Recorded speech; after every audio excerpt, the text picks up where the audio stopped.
ക്രിസ്തുവാൽ അനുഗ്രഹിക്കപ്പെട്ടവരെ, അന്നുവരെ ആരും കേൾക്കാത്ത പ്രബോധനവുമായിട്ട് കർത്താവ് നമ്മുടെ മുമ്പിലേക്ക് വരികയാണ്.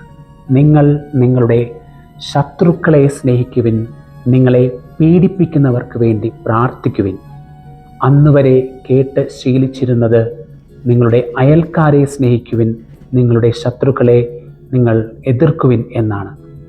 എന്നാൽ ഇവിടെ ദുഷ്ടരുടെയും ശിഷ്യരുടെയും മേൽ ഒരുപോലെ കൃപ വർഷിക്കുന്ന, മഴ പെയ്യിക്കുന്ന, വെയിലുദിപ്പിക്കുന്ന സ്വർഗസ്ഥനായ പിതാവിനെ പോലെ നിങ്ങളും പരിപൂർണരായിരിക്കുവിൻ എന്നാണ് കർത്താവ് നമ്മെ ഓർമ്മിപ്പിക്കുന്നത്.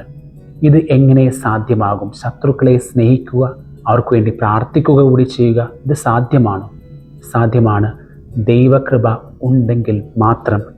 നമ്മുടെ ശക്തി ഉപയോഗിച്ചുകൊണ്ട് അത് ഒരിക്കലും സാധ്യമല്ല. എന്നാൽ ദൈവത്തിൻ്റെ കൃപയാൽ, യേശുവിൻ്റെ കൃപയാൽ സകലതും സാധ്യമാണ്. ഏറ്റവും ബുദ്ധിമുട്ടേറിയ ശത്രുസ്നേഹവും ശത്രുക്കൾക്ക് വേണ്ടിയുള്ള പ്രാർത്ഥനയും സാധ്യമാണ് യേശുവിൻ്റെ കൃപയാൽ. പ്രിയ സഹോദരങ്ങളെ, നമുക്ക് എന്തൊരെളുപ്പമാണ് നമ്മളുടെ പ്രിയപ്പെട്ടവരെ മാത്രം സ്നേഹിക്കുവാനായിട്ട്. നമ്മളെല്ലാവരും അത് ചെയ്യുന്നൊരു കാര്യമാണ്.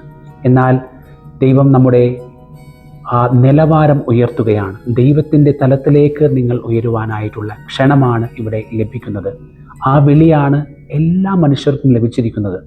ഒരു മനുഷ്യൻ പൂർണ്ണതയിലേക്ക് എത്തിച്ചേരുന്നത് അവൻ പൂർണ്ണമായും തന്നെ അർപ്പിക്കുമ്പോഴാണ്. ഇവിടെ പൂർണ്ണ അർപ്പണം, പൂർണ്ണ സ്നേഹം നമുക്ക് കാണാനായിട്ട് സാധിക്കുന്നത് കുരിശിൽ മാത്രമാണ്, യേശുവിൻ്റെ കുരിശിൽ മാത്രമാണ്. അതായത് സ്നേഹിതന് വേണ്ടി സ്വന്തം ജീവൻ അർപ്പിക്കുന്നു. സ്നേഹിതന് വേണ്ടി മാത്രമല്ല, ശത്രുക്കൾക്ക് വേണ്ടി കുരിശിൽ കിടന്നുകൊണ്ട് പ്രാർത്ഥിക്കുന്ന യേശുവിനെയും നമുക്ക് കാണാനായിട്ട് സാധിക്കും. നമുക്ക് പ്രായോഗികമായി ചെയ്യാവുന്ന കുറച്ച് കാര്യങ്ങളുണ്ട്. നമുക്ക് 2 ലിസ്റ്റുകളുണ്ട്. ഒന്ന്, നാം പ്രാർത്ഥിക്കുന്നവരുടെ ലിസ്റ്റ്. രണ്ടാമതായിട്ട് നമുക്ക് ഇഷ്ടമില്ലാത്തവരുടെ ലിസ്റ്റ്, ചിലപ്പോൾ നമ്മുടെ ശത്രുക്കൾ ഉൾപ്പെടെയുള്ളവരുടെ ലിസ്റ്റ്. ഇവിടെ പ്രാർത്ഥിക്കുന്ന നാം ചിലർക്ക് വേണ്ടിയൊക്കെ എല്ലാ ദിവസവും പ്രാർത്ഥിക്കുന്നവരാണ്. ആ ലിസ്റ്റ് നമുക്കുണ്ട്. ഈ ശത്രുക്കളുടെ ലിസ്റ്റിൽ നിന്ന് എല്ലാ പേരുകളും നമ്മൾ പ്രാർത്ഥിക്കുന്നവരുടെ ലിസ്റ്റിലേക്ക് മാറ്റി എഴുതാനായിട്ടുള്ള ഒരു വെല്ലുവിളിയാണ്. പ്രായോഗികമായിട്ട്, പ്രാക്ടിക്കലായിട്ട് നമുക്കത് ചെയ്യാനായിട്ട് സാധിക്കുമോ?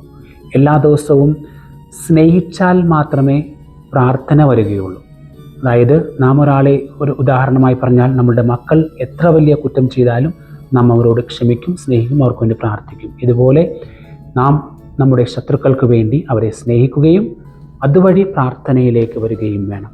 അങ്ങനെ ശത്രു സ്നേഹം നമുക്ക് മനസ്സിലാക്കാം. ദൈവം നമ്മെ അനുഗ്രഹിക്കട്ടെ.